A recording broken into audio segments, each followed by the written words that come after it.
Bigging up Bowden. I'm talking of the late Johnathan Bowdn, of course. I had vaguely heard of Johnathan Bowdn. I had some books, or maybe this book from about 20 odd years ago, the Bloomsbury Forum, the British Roots of the Right, it was called. Bowden was an editor and contributed an essay on Hopkins, not Gerald Manley Hopkins, but Bill Hopkins, the formerly angry young man, and therefore a connection with Colin Wilson. And I also subscribed at the same time to a magazine called The New Right, which was edited by Derek Turner, and I think Bowden was also involved in that. But as we see from the back of this book, a whole list and rafter of thinkers that are dealt with in this book, it's far too wide a range. It's from the smallest of small c conservatives to big F fascists.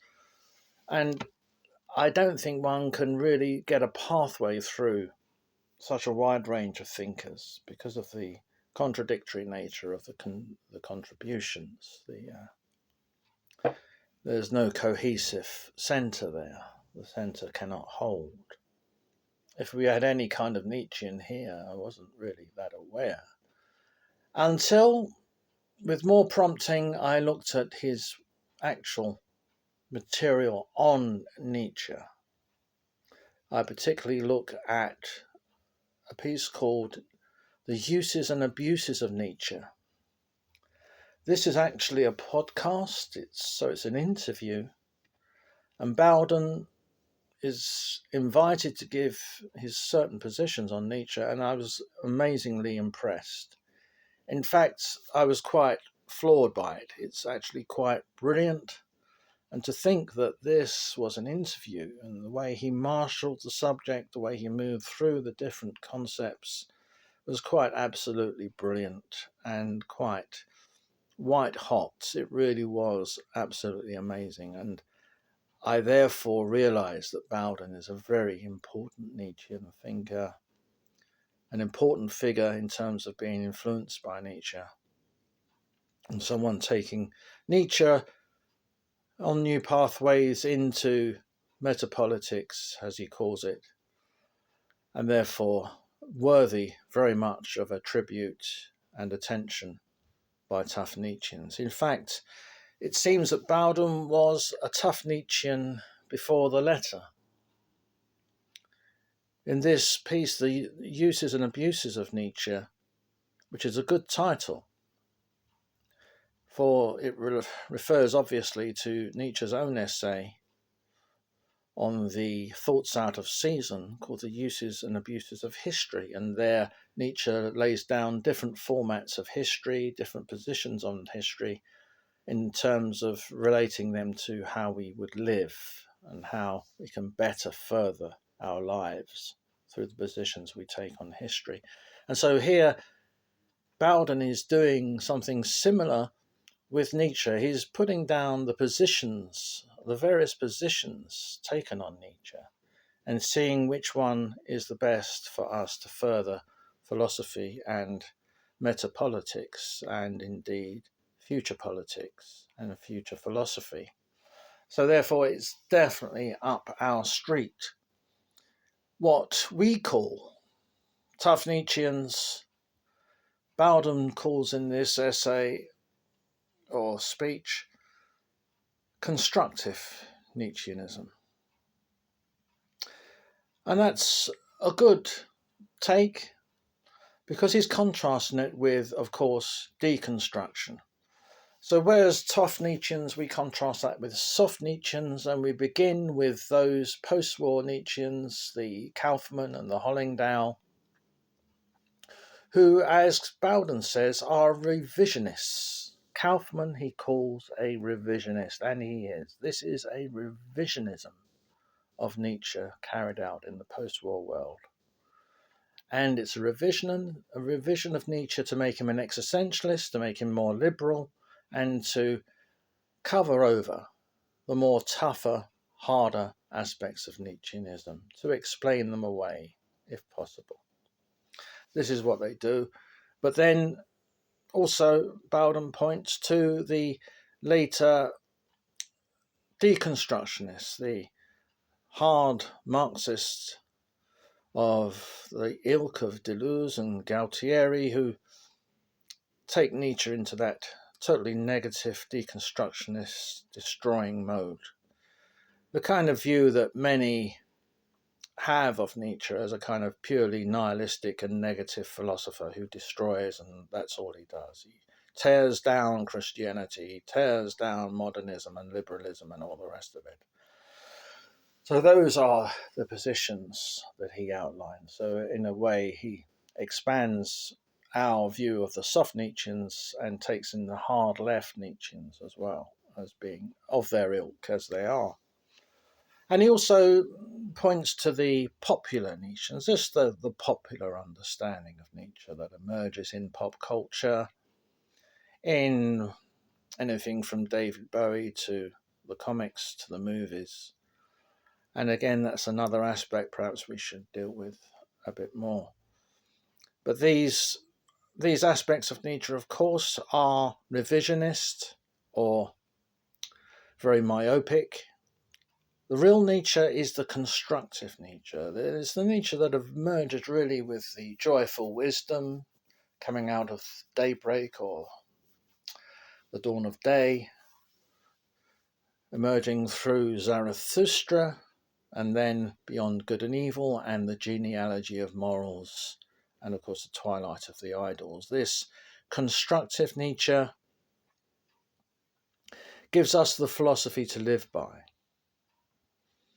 In the all too human period, he's torn down things, and he will continue to tear things down, but emerging in this fertile period with the peak around Zarathustra is that positive philosophy that we call tough Nietzscheanism, and all the concepts we continually touch upon here, the Superman, of course, the eternal recurrence of the same, the order of rank, the pathos of distance, amor fati, and all the rest, all these substantial philosophical principles that give us a philosophy of now and a philosophy of the future. So this is very well positioned by Bowden in his talk. And he makes a contention which we may disagree with, but can appreciate. And he says that this, previously referred to revisionism of Nietzsche by Kaufmann and Hollingdale, at least had the effect of stopping Nietzsche from falling down the memory hole. As we know, after World War II, in Eastern Germany, Nietzsche was banned. In communist Russia, Nietzsche was banned. But in the West, he was revised. He may have been Bowdlerized. He may have been rehabilitated, as they try to say. It wasn't the real Nietzsche. But at least he survived so that he could be taken up by those who understand constructive Nietzscheanism and tough Nietzscheanism. So Bowden is less harsh on Kaufmann than we are, because he says that really without Kaufmann, Nietzsche may not have survived. His philosophy may have slipped down the memory hole. That is a contentious what if, so we can pass that by. I think I will continue to be harsh on Kaufmann. And there's also another position on Nietzschean morality, which is part misunderstanding and part caricature simplification, and that is taking the position of might is right and saying that that is Nietzsche morality. Now, of course, Nietzschean morality does take in might is right, which of course starts with the Thrasymachus, the Socratic thinker who's mentioned by Plato, Thrasymachus clearly states that might is right and puts forward that philosophy. And much later, we have the book by Ragnar Redbeard called Might is Right. And that sets forward that kind of philosophy, no doubt taking some ideas from Nietzsche. And Anton LaVey will steal both for his Satanic Bible.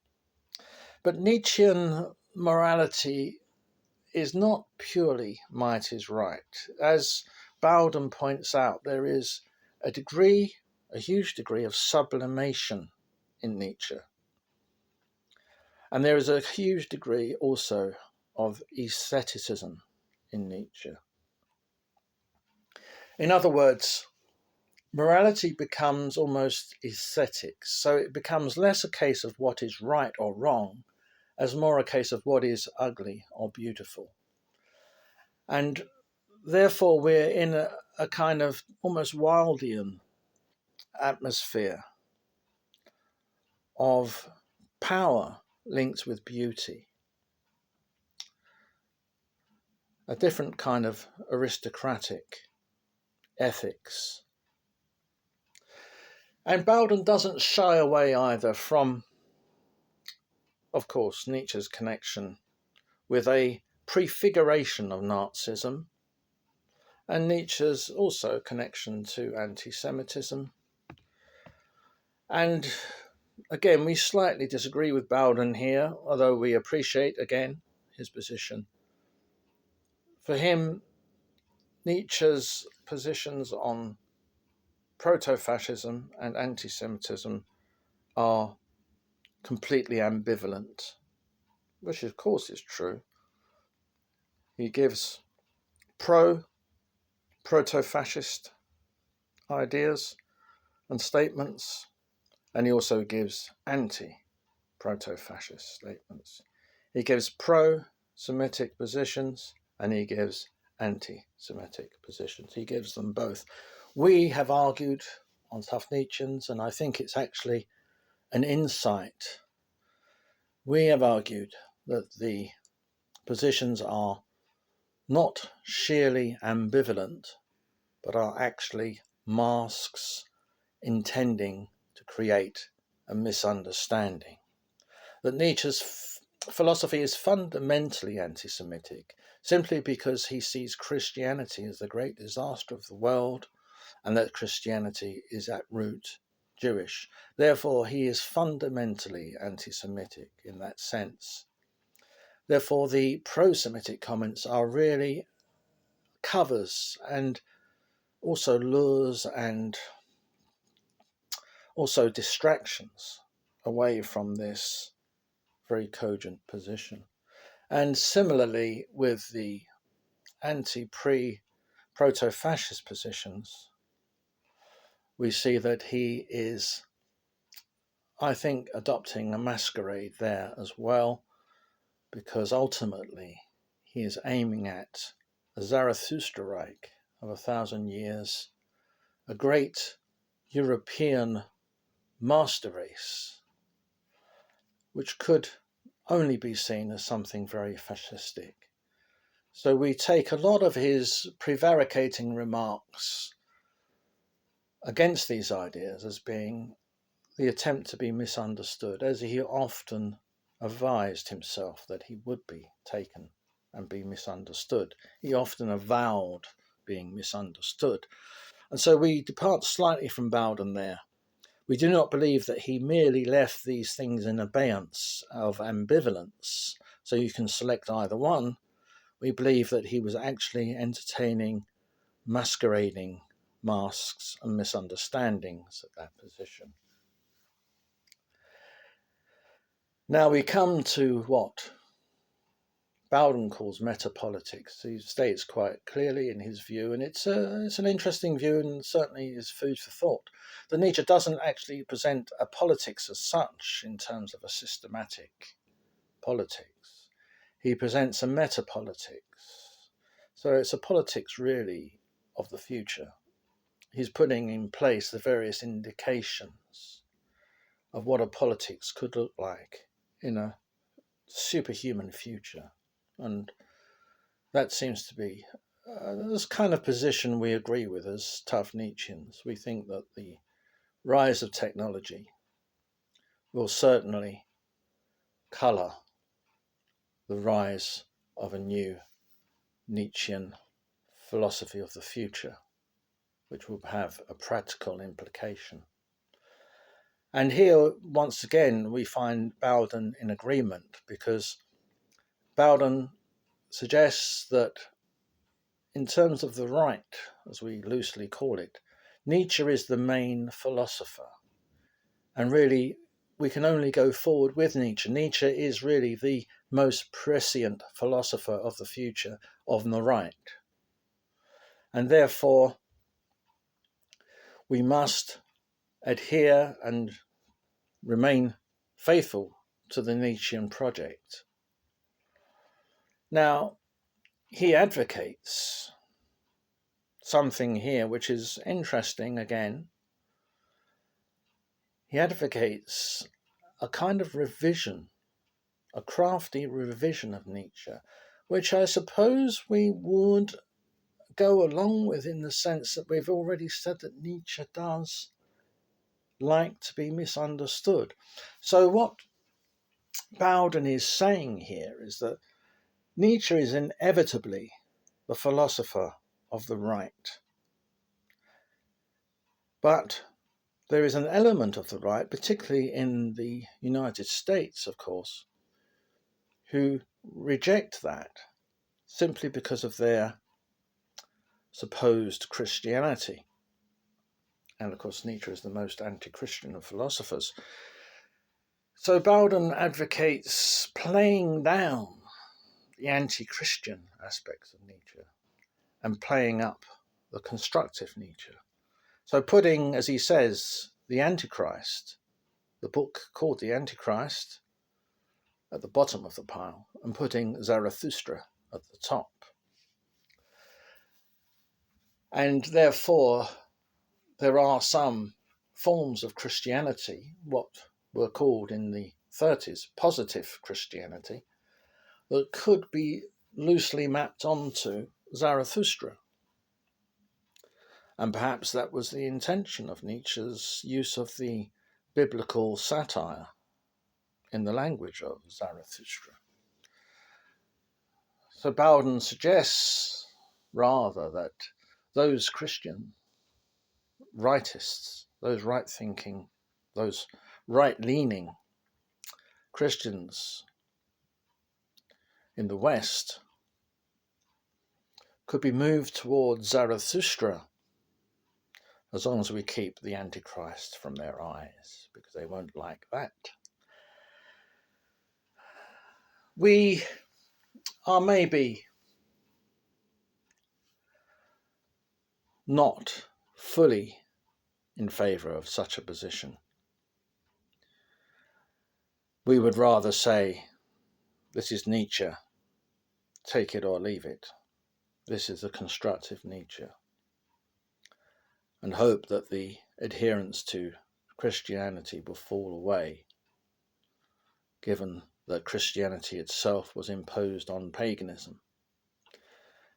And Bowden quite rightly says that Nietzsche intends to revive ancient aristocratic paganism, but in the modern perspective.